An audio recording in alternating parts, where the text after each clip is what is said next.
Bab 927, Segel. 2. Kedua matanya sekarang berwarna hijau, seolah melambangkan kehidupan dan ibu pertiwi.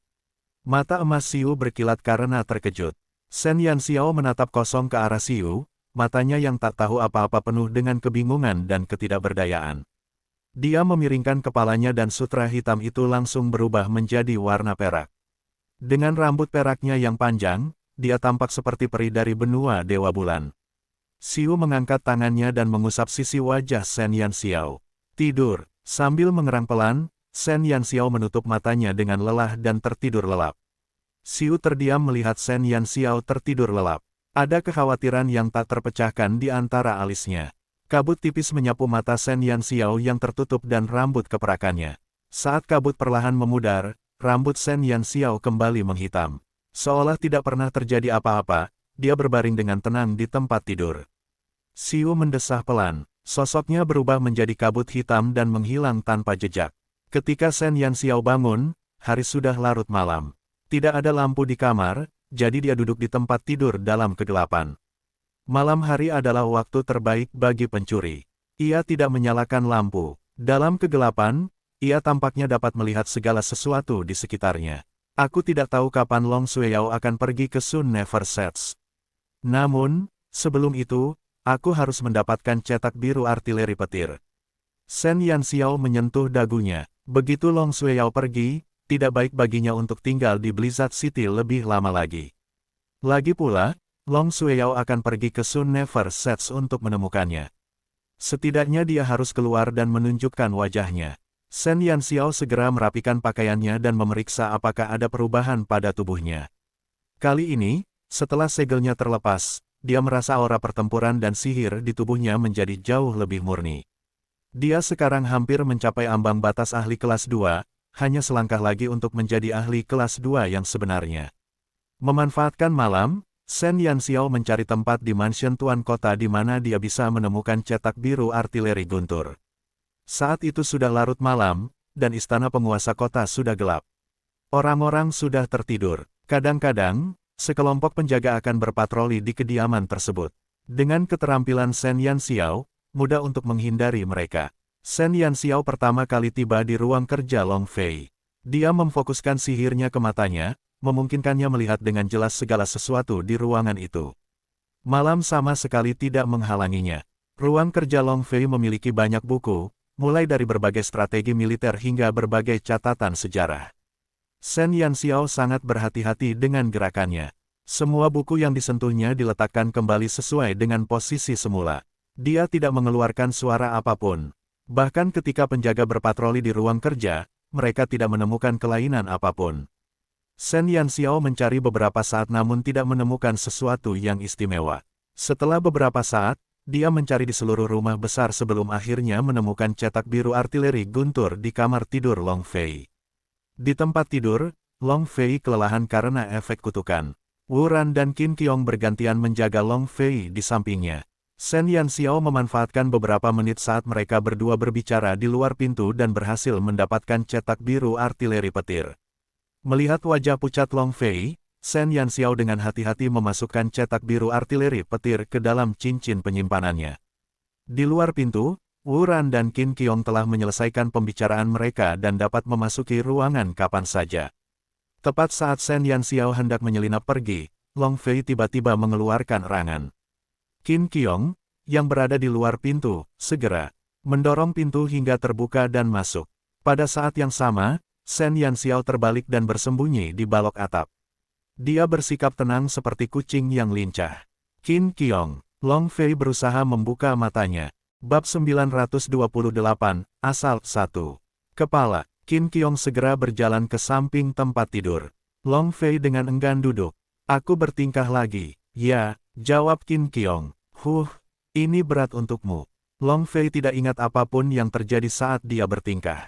Namun, setiap kali dia bangun dan melihat kekacauan di ruangan itu, dia sudah sangat jelas tentang apa yang terjadi. Semua ini karena ketidakbergunaan kita, sehingga ketua harus menanggung semua penderitaan ini. Qin Qiong tidak tega melihat ini. Long Fei adalah orang yang jujur. Baik terhadap tentara bayarannya maupun warga Blizzard City, dia sangat baik. Karena itu, dia selalu memiliki reputasi baik di antara 5 kelompok tentara bayaran utama. Jika seseorang bertanya kelompok tentara bayaran mana di antara 5 kelompok tentara bayaran terbesar di aliansi angin ilahi yang memiliki anggota paling setia, maka itu pasti kelompok tentara bayaran Blizzard. Saat itu, Blizzard City milik Blizzard Mercenary Group telah menderita serangan Bistide dan kehilangan sejumlah besar elit. Dapat dikatakan bahwa mereka hampir jatuh dari posisi salah satu dari 5 kelompok tentara bayaran utama. Namun, dengan dukungan dan kesetiaan seluruh kelompok tentara bayaran, mereka masih dapat berdiri kokoh di posisi 5 kelompok tentara bayaran utama. Long Fei tersenyum pahit dan berkata, "Ini salahku sendiri. Ini tidak ada hubungannya denganmu." Qin Qiong terdiam sejenak. Ia langsung teringat percakapannya dengan Shen Yanxiao siang tadi dan langsung berkata, "Kepala, apakah Anda curiga Anda tidak sakit sama sekali?" Long Fei tercengang. Qin Qiong memberitahu Long Fei tentang kemungkinan yang disebutkan Shen Yanxiao tadi siang. Alis Long Fei sedikit berkerut. Kutukan, jika memang begitu, maka kemungkinan besar begitu. Long Fei sepertinya memikirkan sesuatu. Saya ingin pergi ke Sun Never Sets dan meminta bantuan Shen Yanxiao. Namun, saya tidak tahu apakah dia akan setuju. Qin Qiong memiliki ekspresi yang sulit di wajahnya. Ketika Shen Yanxiao baru saja memasuki tanah terlantar, kota iblis fantasi telah mengirim orang untuk memberitahu mereka berita kedatangan Shen Yanxiao untuk menghalanginya. Meskipun Long Fei tidak berniat untuk bertindak saat itu, karena alasan tertentu, Long Fei tetap mengirim beberapa orang untuk mengganggu mereka. Meskipun mereka tidak menyebabkan kerusakan apapun pada orang-orang Shen Yanxiao, masalah ini sudah terlanjur dilakukan. Sekarang mereka harus meminta bantuan Shen Yanxiao, mereka benar-benar tidak yakin apakah Shen Yanxiao akan setuju. Lagi pula, apa yang mereka lakukan saat itu agak tidak baik. Long Fei berkata, "Dalam hal ini, kami benar-benar telah berbuat salah padanya. Kami seharusnya tidak menghalanginya hari itu. Pada akhirnya, kami bersikap kasar." Qin Qiong mendesah, "Jika kami melakukan apa yang Anda katakan, kami tidak akan bergerak." Namun, hari itu, Komandan Gu juga ada di sana. Apa yang dia minta dari kelompok tentara bayaran darah besi, kamilah yang akan disalahkan. Saat itu, Long Fei tidak peduli dengan kedatangan Shen Yanxiao. Sayangnya, Gulan juga hadir. Meskipun Long Fei tidak mau bergerak, Gulan tidak memberitahu Long Fei tentang keputusannya. Long Fei baru mengetahuinya kemudian. Setelah Shen Yanxiao melakukan serangan balik, Long Fei secara alami menghentikan Gulan. Namun, Sun Never Sets tidak mengetahui fakta-fakta ini. Apa yang mereka tahu adalah bahwa Blizzard City telah bergerak, dan bahwa penguasa kota Blizzard City adalah Long Fei. Mereka hanya peduli tentang ini. Shen Yanxiao mendengarkan percakapan itu dari atas balok atap dan cukup terkejut. Ternyata orang yang melakukan itu bukanlah Long Fei, melainkan Gulan, si aneh itu.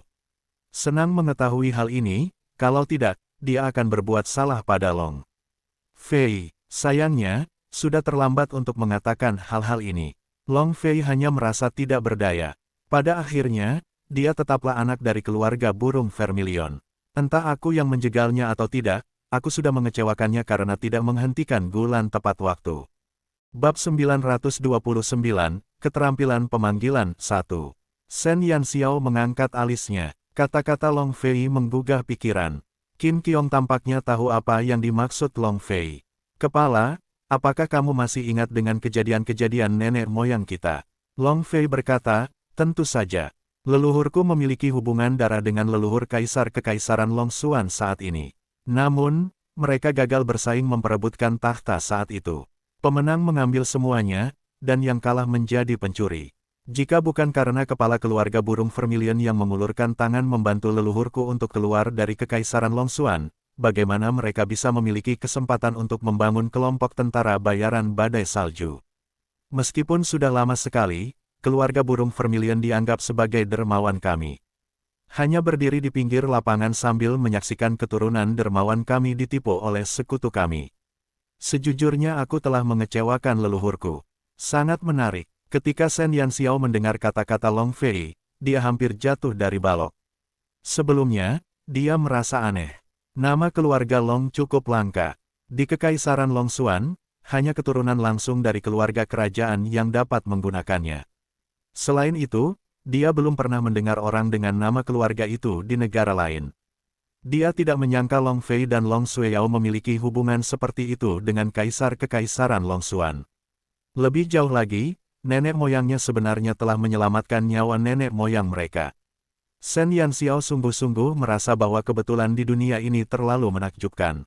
Long Fei dan Qin Qiong mengobrol sebentar. Konsensus umum adalah bahwa Long Fei percaya bahwa dirinya terkena kutukan. Qin Qiong khawatir Shen Yanxiao mungkin tidak setuju untuk membatalkan kutukan pada Long Fei. Qin Qiong juga bertanya tentang mengapa Long Fei dikutuk saat itu. Sayangnya, Long Fei tidak mau menyebutkan sepatah kata pun tentang kejadian itu. Maka dari itu, Shen Yanxiao gagal mendengar cerita yang lebih menarik. Long Fei segera tertidur lagi. Qin Qiong mematikan lampu dan duduk di samping tempat tidur untuk menjaganya. Shen Yanxiao menyelinap pergi tanpa menarik perhatian Qin Qiong. Yang disebut Dewa Pencuri adalah seseorang yang bisa datang dan pergi tanpa jejak tepat di bawah hidung seseorang. Setelah memperoleh cetak biru untuk artileri guntur dan mendengar tentang rahasia antara Long Fei dan keluarga kerajaan Kekaisaran Long Xuan, Shen Yanxiao merasa bahwa dia telah memperoleh banyak hal malam ini. Ketika pencuri itu kembali ke kamarnya, Shen Yanxiao diam-diam melanjutkan latihannya. Setelah membuka segel ke-6, kecepatan latihannya meningkat pesat. Saat fajar menyingsing, dia berhasil meningkatkan profesi pemanah dan penyihirnya ke promosi kelas 2. Pemanah kelas 2 disebut pemanah sihir. Sesuai namanya, anak panah pemanah sihir bukan lagi serangan aura pertempuran sederhana. Setiap anak panah akan mengandung jejak sihir dan yang terpenting, pemanah sihir dapat memanipulasi arah anak panah untuk jangka waktu tertentu. Ini praktis sama menantang surga seperti telekinesis. Sedangkan untuk penyihir kelas 2, mereka akan mengalami perubahan besar, dan mereka akan disebut sebagai pemanggil. Terdapat kesenjangan besar antara summoner dan warlock. Warlock menggunakan kutukan sebagai metode serangan utama mereka, tetapi summoner sama sekali berbeda. Sihir dalam tubuh summoner akan mengalami perubahan besar setelah promosi kelas 2. Dengan menggunakan sihir, mereka akan menggambar susunan pemanggilan di tanah dan meneteskan darah mereka di atasnya. Selanjutnya, mereka akan menggunakan darah mereka sebagai media untuk memanggil binatang hantu dari dunia lain. Kekuatan binatang hantu sebanding dengan binatang ajaib, tetapi tidak ada batas seberapa banyak yang dapat dikendalikan. Seseorang hanya bisa menandatangani satu binatang ajaib sepanjang hidupnya. Setelah mereka mengontrak binatang ajaib, mereka tidak akan pernah bisa menandatangani yang kedua. Tetapi adalah memungkinkan untuk memiliki beberapa binatang hantu. Selama mereka kuat, seorang summoner dapat memanggil beberapa binatang hantu untuk melayani mereka. Tentu saja, kuantitas dan kualitasnya berbanding terbalik. Semakin banyak binatang hantu yang mereka panggil, semakin lemah mereka. Begitu pula sebaliknya. Bab 930, Keterampilan Pemanggilan 2. Selama periode pemanggilan, seorang pemanggil harus menyediakan dukungan sihir yang cukup bagi makhluk yang dipanggil agar dapat terus tinggal di dunia. Begitu jalur pasokan sihir terputus, makhluk hantu akan segera kembali ke jalur sihir dan kembali ke dunia mereka. Kekuatan binatang hantu bergantung sepenuhnya pada kekuatan pemanggil. Mereka hanya akan kuat jika pemanggilnya kuat. Shen Yanxiao pernah mendengar dari Yun Qi bahwa dahulu kala, seorang sage summoner yang kuat memanggil seorang Lord of Lava yang besar dari dunia lain. Lord of Lava itu 10 kali lebih besar dari 8 binatang mistis yang digabungkan, dan dapat meratakan sebuah kota dengan satu kaki. Sage summoner itu menyapu seluruh benua Brilliance dengan tuan yang tampan itu dan tidak menemui satu pun lawan yang layak. Baru setelah sihirnya habis, raksasa yang mengerikan itu kembali ke dunia lain. Satu kaki untuk meratakan kota. Memikirkannya saja membuat Shen Yanxiao bersemangat. Dia akhirnya berhasil naik ke kelas 2 dengan susah payah. Shen Yanxiao tidak bisa menunggu lebih lama lagi dan berkata kepada Xiu, "Xiu, aku berhasil naik ke kelas 2. Bola kabut hitam segera keluar dari tubuh Shen Yanxiao dan Xiu muncul di hadapannya sekali lagi.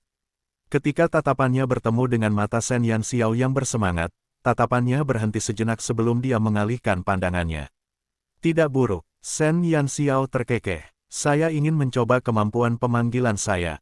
Shen Yanxiao telah mendengar banyak rumor tentang pemanggil dari Yun Qi. Dia telah tergoda begitu lama. Jika bukan karena kurangnya kekuatan, dia pasti sudah melakukannya. Yun Qi telah mengajarkannya susunan pemanggilan pemanggil sehingga dia dapat menggunakannya setiap kali dia berhasil melewati promosi kelas 2-nya. Namun, Yun Qi tidak menyangka Shen Yanxiao mampu menembus promosi kelas 2 dalam waktu sesingkat itu.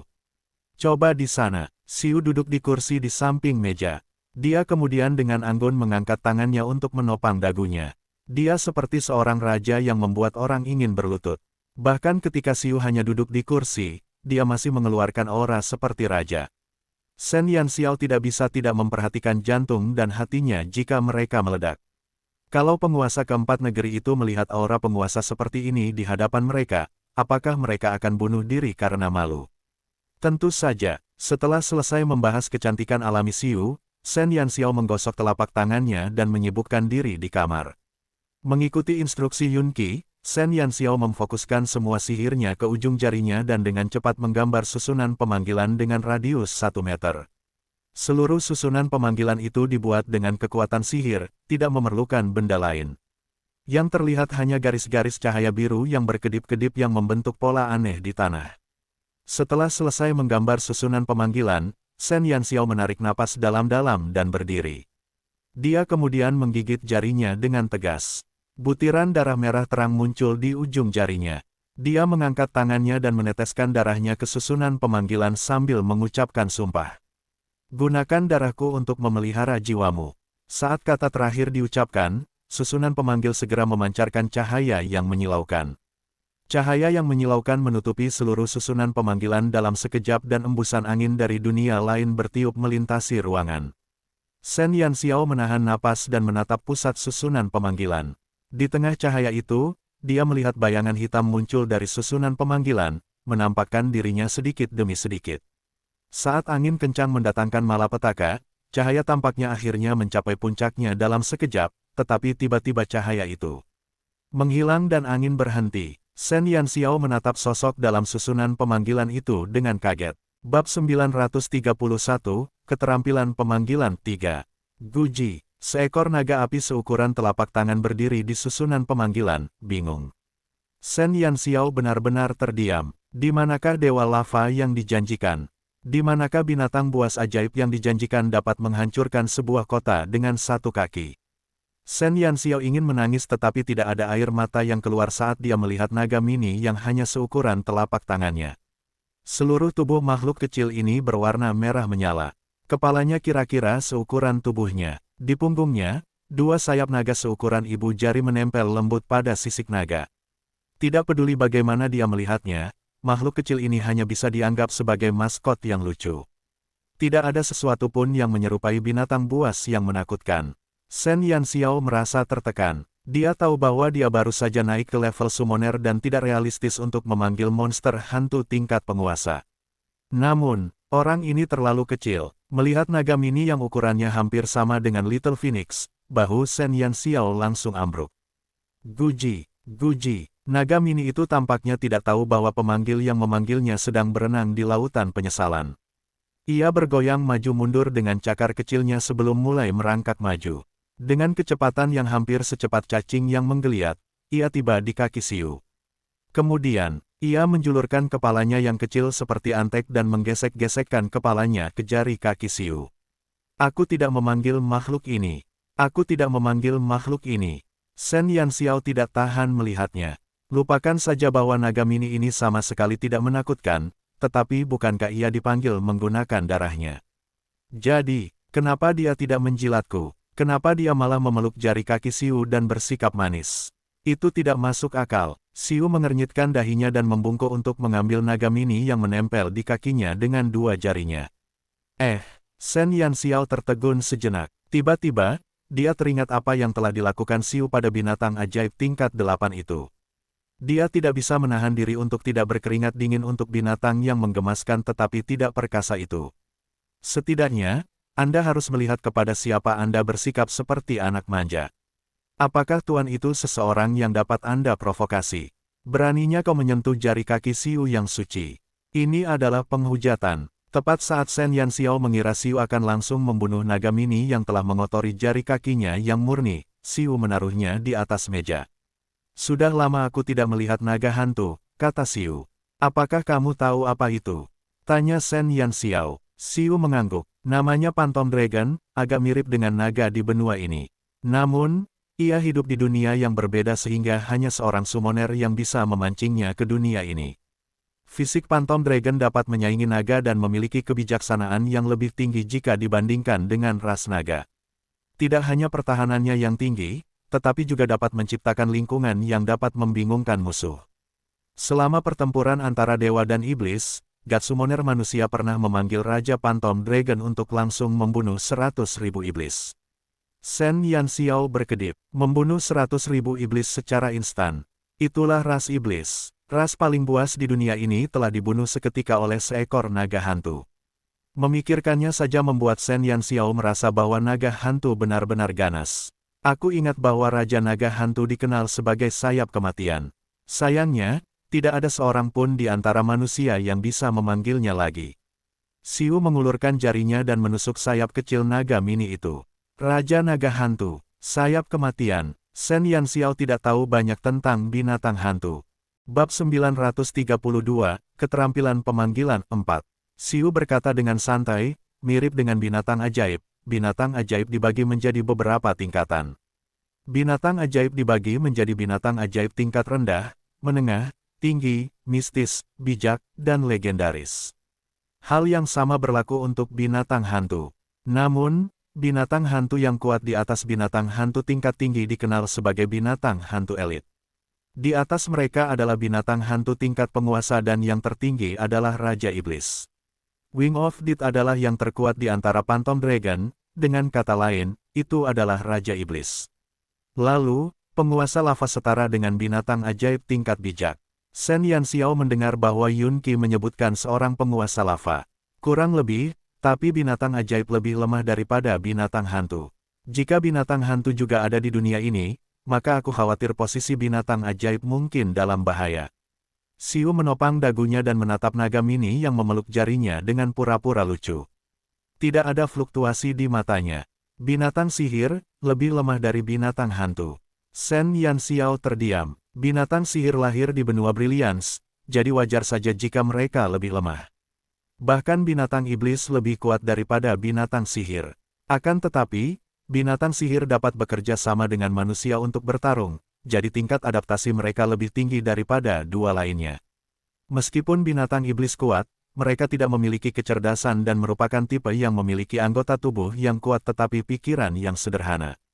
Selama kita menemukan kelemahan mereka, akan mudah untuk mengalahkan mereka. Binatang hantu adalah raja dari ras binatang. Sayangnya, mereka hanya dapat hidup di dunia ini untuk waktu yang singkat dan sepenuhnya bergantung pada kemampuan pribadi pemanggil. Mereka menjadi beban dalam pertarungan yang berlarut-larut.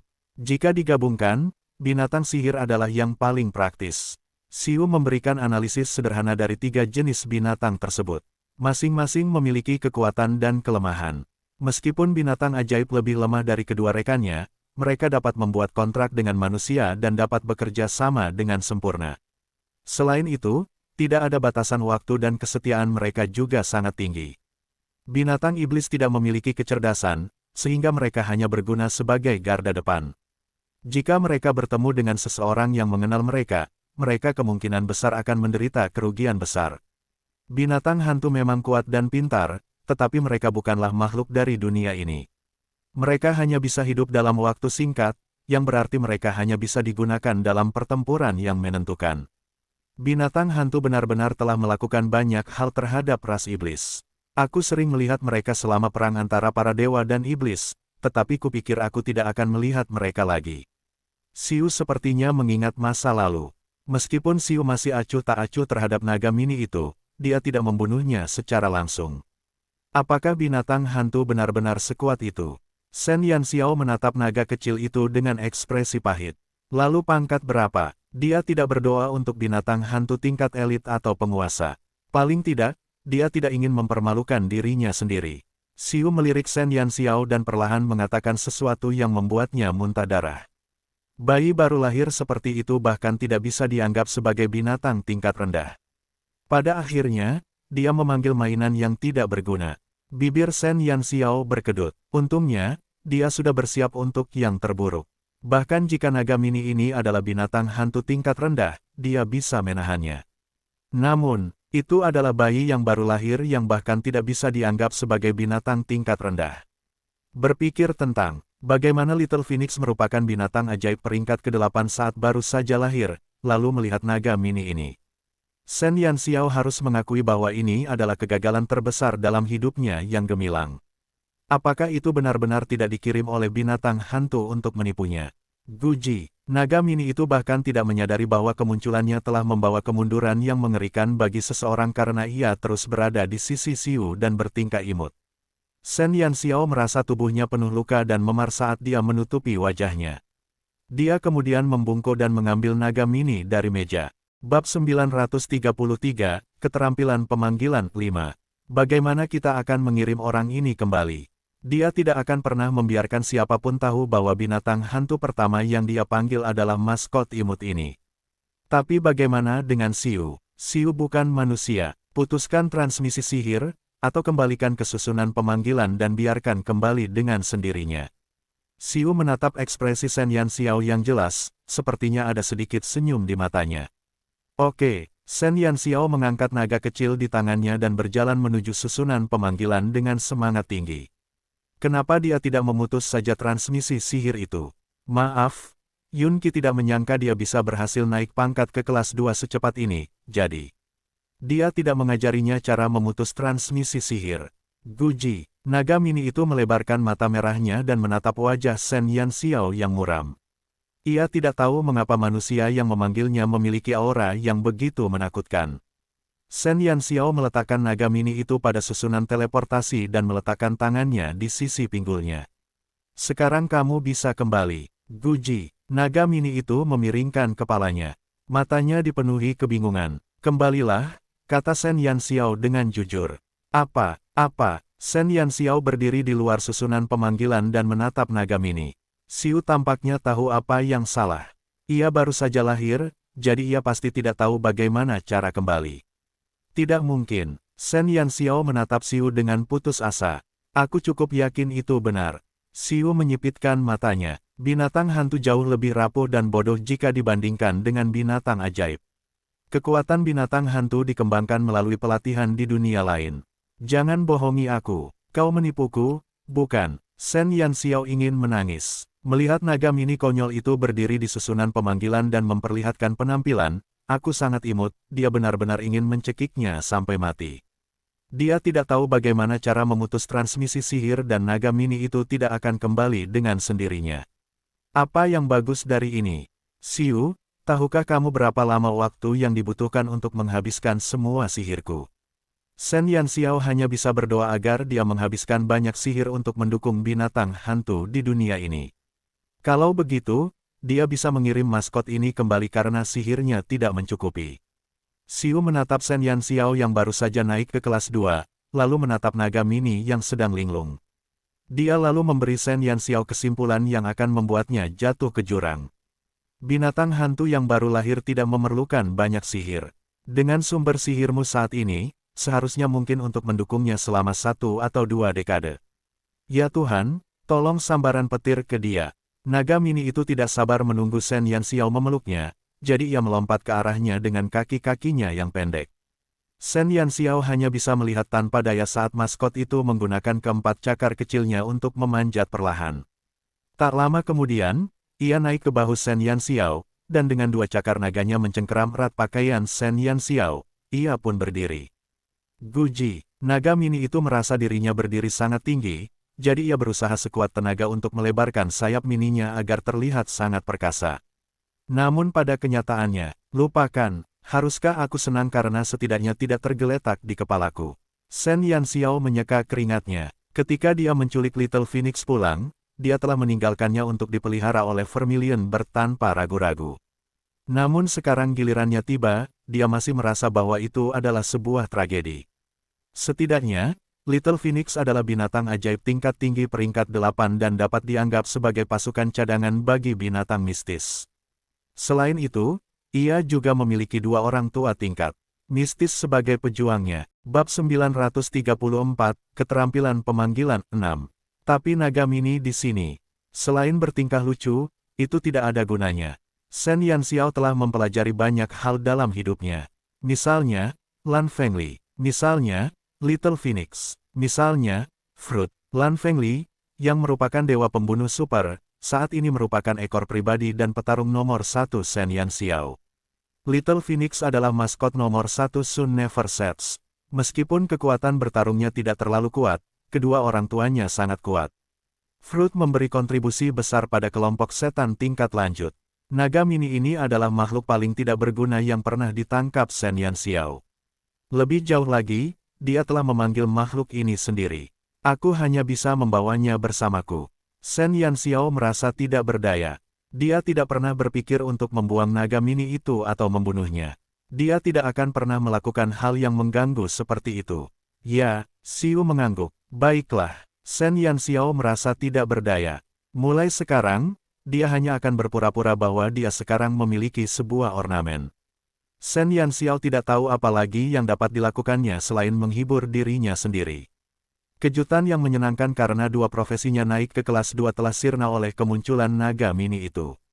Shen Yanxiao tidak berniat untuk terus memanggil lebih banyak binatang pemanggil karena dia tidak tahu bagaimana cara mengirim mereka kembali. Jika beberapa bayi naga hantu muncul, bahunya yang kurus tidak akan mampu menopang mereka. Setelah menyingkirkan susunan sihir itu, Shen Yanxiao membiarkan naga mini itu berdiri di bahunya dan berlenggak-lenggok. Keesokan paginya, ketika Long Shueyao mengantarkan makanan kepada Shen Yanxiao, dia dikejutkan oleh makhluk menggemaskan di bahunya. Shen Yanxiao hanya bisa menggunakan alasan bahwa itu adalah binatang ajaibnya untuk mengatasi masalah tersebut. Namun, ekspresi Long Shueyao saat dia pergi sungguh. Itu adalah adegan yang menggugah pikiran. Kata, kasihan, hampir tergambar jelas di wajahnya. Karena tidak ada aura pada naga mini itu, ia tampak tidak berbeda dari binatang buas biasa. Tentu saja, Long Shueyao menganggap naga mini itu sebagai binatang ajaib tingkat rendah. Membayangkan, seorang anak ajaib dengan kekuatan yang luar biasa, tetapi hanya seekor binatang ajaib tingkat rendah. Gambarannya tak terbayangkan. Shen Yanxiao merasa tidak berdaya. Dia hanya bisa berpikir untuk mengirim surat kepada Yunqi begitu dia kembali ke Sun Never Sets untuk menanyakan kepadanya bagaimana cara memutus transmisi sihir. Karena peringatan Shen Yanxiao sebelumnya, Long Shueyao dan Long Fei berdiskusi panjang lebar. Akhirnya, mereka memutuskan untuk pergi ke Sun Never Sets dalam 2 hari. Itu disebut kunjungan, tetapi sebenarnya, itu adalah untuk meminta Shen Yanxiao mencabut kutukan padanya. Tentu saja, selain 2 wakil kepala kelompok tentara bayaran Blizzard, hanya ayah dan anak dari keluarga Gu yang mengetahui tentang ini. Long Shueyao pasti akan ikut, dan Gulan tentu saja telah mengatur agar putranya bergabung dengan tim. Di permukaan, dia mengaku bahwa dia mewakili aliansi angin dewa untuk menunjukkan keramahannya kepada Sun Never Sets. Tetapi sebenarnya, dia ingin Gu Feng lebih dekat dengan Long Shueyao dalam perjalanan. Semua orang tahu apa yang sedang dipikirkannya. Sehari sebelum mereka berangkat, Long Fei juga telah mengundang Shen Yanxiao untuk pergi ke Sun Never Sets. Bagaimanapun, Shen Yanxiao adalah orang yang menemukan kutukannya. Lebih jauh, Long Fei juga bermaksud agar Shen Yanxiao mengembangkan rasa memiliki terhadap Blizzard Mercenary Group sehingga ia dapat meletakkan dasar baginya untuk mengundangnya bergabung di masa mendatang. Setelah ia naik ke kelas 2, Shen Yanxiao juga berencana untuk kembali ke Sun Never Sets. Karena itu adalah perjalanan gratis baginya, ia tidak menolak. Namun, jika Long Fei tahu bahwa pemuda yang sangat dikaguminya telah mencuri cetak biru artileri guntur miliknya, apa yang akan dipikirnya? Bab 935, kembali ke matahari tidak pernah terbenam 1. Jika Long Fei ingin pergi ke Sun Never Sets, ia harus menempuh perjalanan melalui wilayah utara dan timur. Tidak seorang pun tahu berapa banyak iblis yang akan ditemuinya di sepanjang jalan. Qin Qiong tinggal di Blizzard City untuk mengatur segala sesuatunya di Blizzard City sementara Wu Ran pergi bersama Long Fei ke Sun Never Sets. Selain Long Shueyao, Gu Feng, dan Shen Yanxiao, ada juga 300 profesional tingkat lanjut bersama mereka. Tidak ada yang dapat menghentikan tim yang sangat lengkap itu bahkan jika mereka diserang oleh iblis. Dengan begitu banyak tentara bayaran yang kuat, meskipun Long Fei dan yang lainnya telah menghadapi beberapa gelombang iblis di wilayah utara, mereka dengan mudah bertahan hidup tanpa kecelakaan apapun. Shen Yanxiao tidak menyerang sejak mereka mulai bepergian. Dia telah menembus kelas 2 sehingga tidak perlu berlatih dengan iblis lagi. Lebih-lebih lagi, naga mini itu tampaknya suka berdiri di bahunya, dan Shen Yanxiao tidak ingin membawa si idiot menggemaskan ini sepanjang hari. Ekspresi naga mini itu sangat arogan. Ia tampak menganggap dirinya sebagai seorang kaisar. Bahkan saat ia berdiri di bahu Shen Yanxiao, tatapannya saat melihat orang lain dipenuhi dengan penghinaan. Di sisi lain, Long Xueyao menganggap naga mini itu menggemaskan sehingga dia menggodanya dari waktu ke waktu. Akan tetapi, reaksi naga mini itu hanya bisa digambarkan sebagai arogan.